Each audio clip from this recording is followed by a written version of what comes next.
Hello, everybody, and welcome to this travel planner app. This was a project that a partner and I created during our week 9 of the Flatiron School's software engineering course. And the basic concept of our app here is to track our itinerary when we're traveling. So, the idea is when you come to this page, you can see the different trips that you have created on our website. So, let's go to this Thailand trip here. And we can see that our Thailand trip has some basic trip information, an image that we've uploaded, and it has a record of all of the accommodations that we're planning to stay at during our time in Thailand, and then our tickets. Here we have both our departing and arriving tickets, and then we have our experiences that we have lined up for our trip. So the basic idea for this project, or the objectives of this project, was to demonstrate our knowledge of vanilla JavaScript as well as a Rails API backend. So all of these things are coming from a database, and we had to build all four CRUD functions for each model. And so what that means is I can create a new object, I can edit the existing ones. Maybe instead of calling this a Thailand trip, I call this my Thailand vacation. And when I edit this object, it puts it to that API and renders back an object from that API and re-renders on our sidebar as well as on the page here. And even if I refresh the page, we can see that that name is persisted in our database. All right, great. And so you can do all four of these actions with any of these four models that we've put in here, whether you're editing a ticket. Oops, oh, that's adding a new ticket. Would rather not do that. I want to edit one of our existing ones.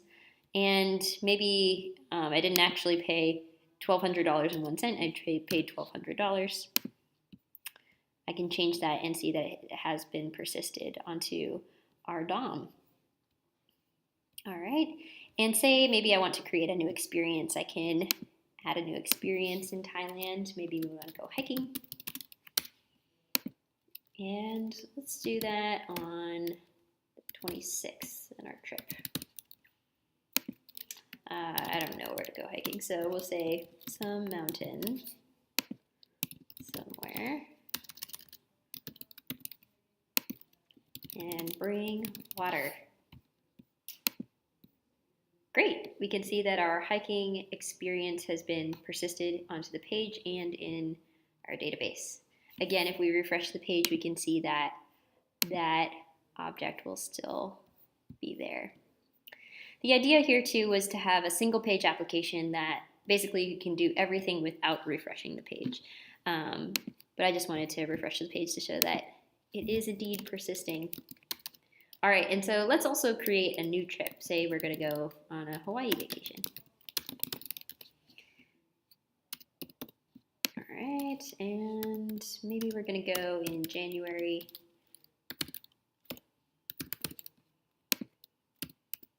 And we'll stay for about a week.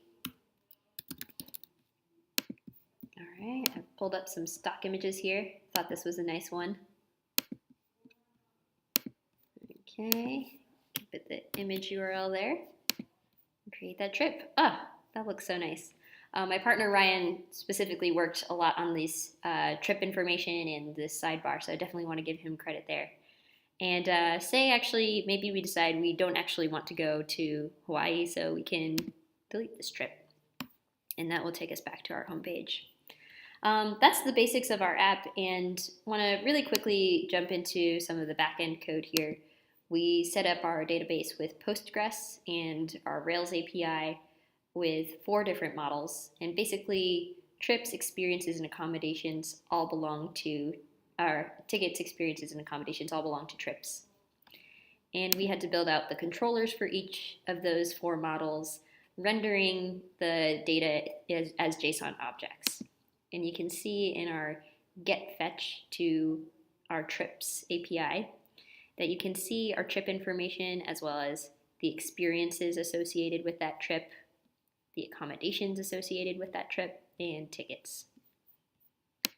And getting into the front end, we also did a semi-object oriented setup for our render functions and creating these different segments and adding on event listeners and things like that. One class that we found really helpful was creating an app class that had all of our fetch functions. You can imagine with 16 different fetch functions that we might need to host them all in one place. But yeah, that's the basics of everything. And so thank you so much for watching, and hope to share more projects with you all soon.